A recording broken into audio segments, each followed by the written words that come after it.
Vous voulez terminer comme ces poulets? Vous voulez mourir, fromage? Décapité? Vidé? Plumé? C'est ça que vous voulez?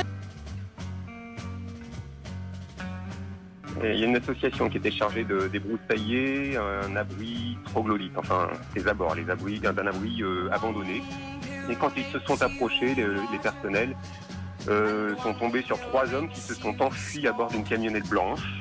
Et quand ils sont entrés dans la grotte, ils ont découvert du matériel vidéo, un groupe électrogène et surtout des journaux en arabe et des drapeaux de Daesh.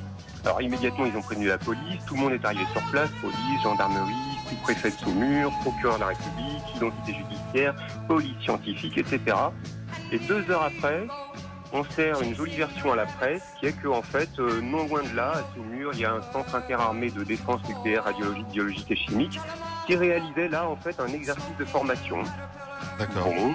Donc voilà la version qui a été servie, et ce qui est très étonnant et même très inquiétant, c'est que ça semble contenter nos médias. D'accord. Parce qu'il y a quand même des choses étranges, quoi. Soit c'est des vrais drapeaux de Daesh qui ont été retrouvés dans cette planque, et on nous cache ça pour ne pas affoler la population. Mais dans ce cas-là, on peut dire que ça ne correspond pas aux habitudes actuelles du gouvernement, qui sont au contraire qui fait tout pour maintenir la population sous tension.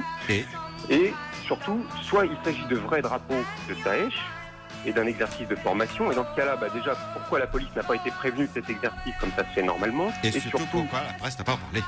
Non, j'y viens après. Et pourquoi pourquoi un organisme chargé d'enseigner des méthodes de protection, de décontamination, radiologie, bactériologie, pourquoi ils ont des journaux en arabe et des drapeaux de Daesh? Vous comprenez le problème? Voilà, il y a quand même un souci.